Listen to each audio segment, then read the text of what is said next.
This cultural failure is apparent from the growing, seemingly uncatchable ideological din that has engulfed Indonesian politics since the revolution. The most prominent attempt to construct by means of an figurative extension of the classic tradition, an essentially metaphoric reworking of it, a new symbolic framework within which to give form and meaning to the emerging republican polity, was President Sukarno's famous Pancasila concept, first set forth in a public speech toward the end of the Japanese occupation, drawing on the Indic tradition of fixed sets of numbered precepts, the three jewels, the four sublime moods, the eightfold path, the 20 conditions of successful rule, and so forth. It consisted of 5 Pancha principles. Sila were intended to form the sacred ideological foundations of an incipient Indonesia. Like all good constitutions, the Pancasila was short, ambiguous, and impeccably high-minded, the 5 points being nationalism, humanitarianism, democracy, social welfare, and pluralistic monotheism. Finally, these modern concepts set to nonchalantly in a medieval frame were explicitly identified with an indigenous peasant concept, gotong royong, literally the collective bearing of burdens, figuratively the piety of all for the interest of all, thus drawing together the great tradition of the exemplary state, the doctrines of contemporary nationalism, and the little traditions of the villages into the luminous image. The reasons why this indigenous device failed are many and complex, and only a few of them, like the strength in certain sectors of the population of Islamic concepts of political order, which are difficult to reconcile with Sukarno's secularism, are themselves cultural. The Pancasila, playing upon the macrocosm concept and upon the traditional syncretism of Indonesian thought, was intended to contain within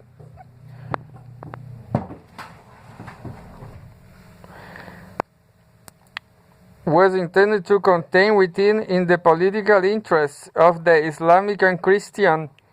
gentry and peasantry, nationalists and communists, commercial and agrarian,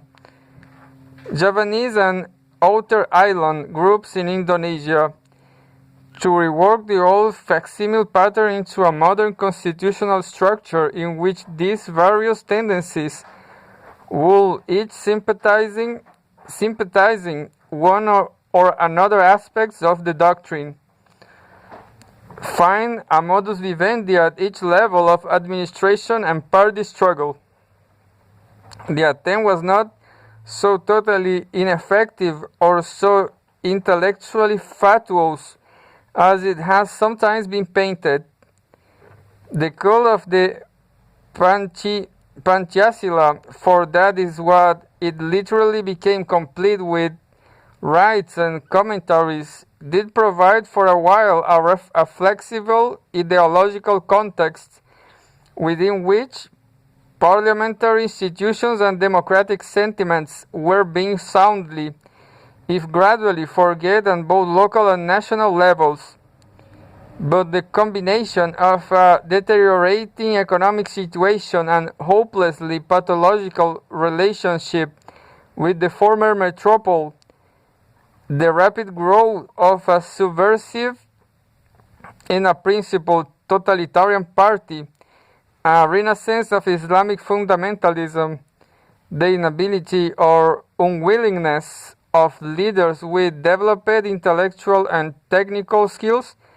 to court mass support, and the economic illiteracy, administrative incapacity, and personal failings of those who were able and only too willing to court such support soon brought the clash of the factions to such a pit that the whole pattern dissolved. By the time of the Constitutional Convention of 1957, the Panchasila had changed from a language of consensus to a vocabulary of abuse, as each faction used it more to express its irreconcilable opposition to other factions than its underlying rules of the game agreement with them, and the convention, ideological pluralism, and constitutional democracy collapses in a single heap. What has replaced them is something very much like the old exemplary center pattern, only now on a consciously doctrinaire rather than an instinctive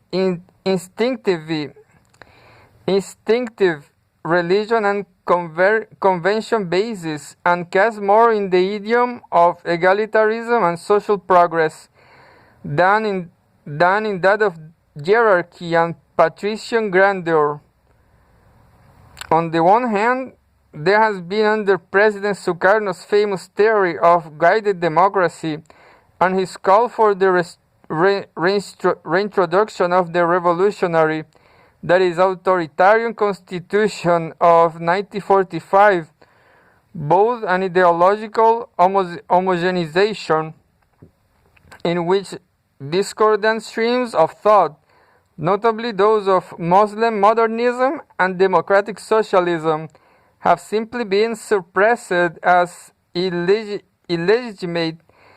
and an accelerated pace of flamboyant symbol mongering,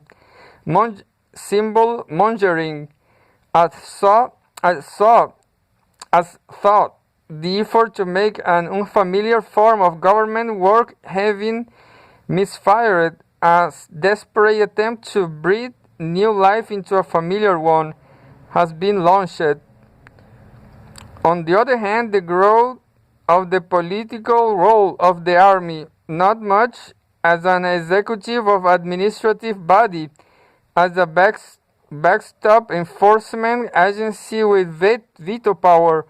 over the whole range of politically relevant institutions, from the presidency and the civil service to the parties and the press, has provided the other, the minoritary half of the traditional picture. Like the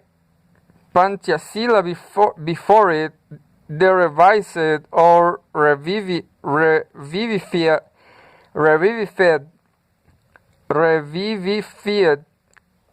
revivified approach was introduced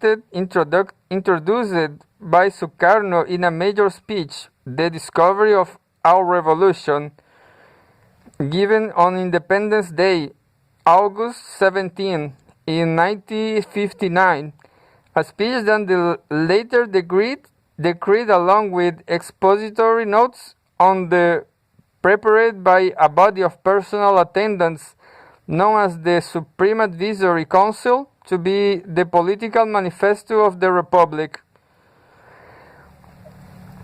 There thus came into existence a catechism on the basis, aims, and duties of the Indonesian Revolution, the social forces of the Indonesian Revolution, its nature, future, and enemies, and its general program,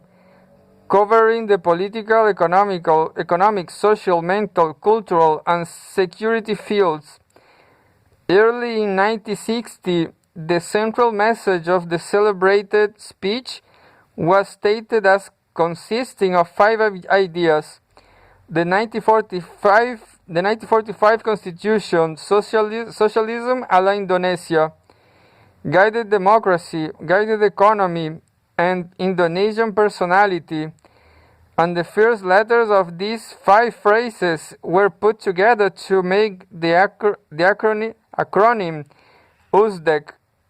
with political manifesto becoming Manipol. The new creed became known as Manipol USDEC, and as the Pancasila before it, the Manipol USDEC image of political order found a ready response in a population for whom opinions have indeed become a scramble, parties a jumble, at the times a chaos. Many were attracted by the idea that what Indonesia needed above all was men with the right state of mind, the right spirit, the true patriotic dedication, returning to our own national personality, was attractive to many who wanted to withdraw from the challenges of modernity,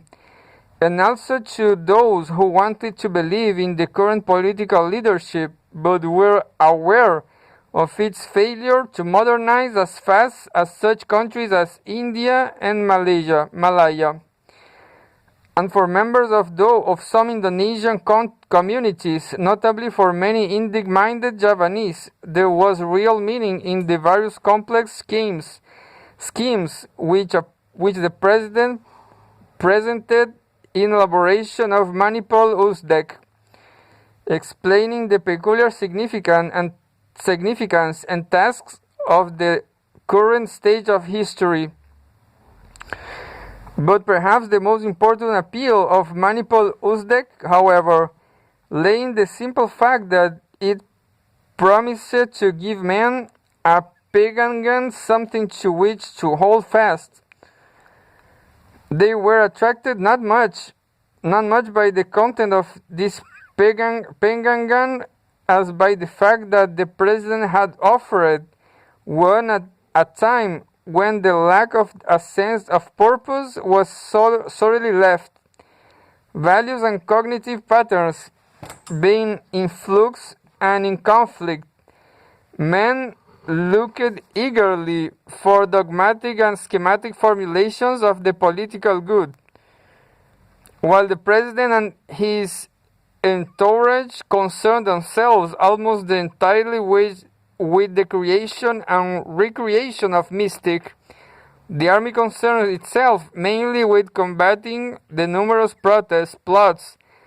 mutinies, and rebellions that occur when that mystic fails to achieve its hoped for effect, and when rival claims to leadership arise. Although involved in some aspects of the civil service in the managing of the confiscated Dutch enterprises, and even in the non-parliamentary cabinet, the army has not been able to take up, for lack of training, internal unity, or sense of direction, the administrative planning and organizational tasks of the government in any detail or with any effectiveness. The result is that these tasks are either not performed or very inadequately performed, and the supralocal polity, the national state, shrinks more and more to the limits of its traditional domain, the capital city. Jakarta, plus a number of semi-independent tributary cities and towns held to a minimal loyalty by the threat of centrally applied force. That this attempt to revive the politics of the exemplary court will long survive is rather doubtful. It is already being severely strained by its incapacity to cope with the technical and administrative problems involved in the government of a modern state. Far from arresting Indonesia's decline into that Sukarno has called the abyss of annihilation, the retreat from the hesitant, admittedly hectic and awkwardly functioning parliamentarianism of the Pancasila period to the Manipulus Dek